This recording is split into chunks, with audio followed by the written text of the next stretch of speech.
क्या ईरान की ताकत का एक और सतून गिर गया या ये सिर्फ एक नफसियाती जंग है? इसराइल ने एक ऐसा दावा कर दिया है जिसने पूरी दुनिया को हिला कर रख दिया।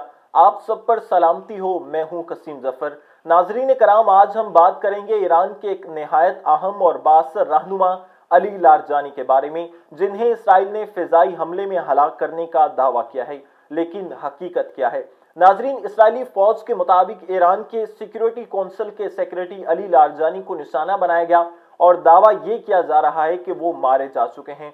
लेकिन यहाँ पर सवाल ये पैदा होता है कि अगर इतना बड़ा वाकया हो गया है तो ईरान अभी तक खामोश क्यों है? ईरानी मीडिया की जानिब से ये कहा जा रहा है कि लारजानी खुद जल्द बयान देंगे। तो क्या इसराइल का ये दावा गलत है या ईरान कुछ छुपा रहा है?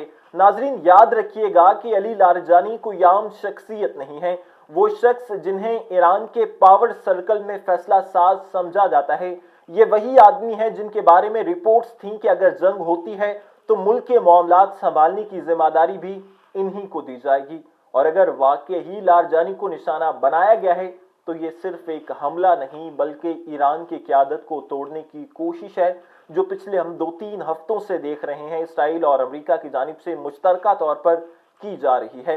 लारजानी भी सिर्फ एक सियासतदान नहीं थे, बल्कि ये एक ताकतवर सियासी खानदान का हिस्सा हैं जिनका असर ईरान के हर बड़े इदारे में मौजूद है।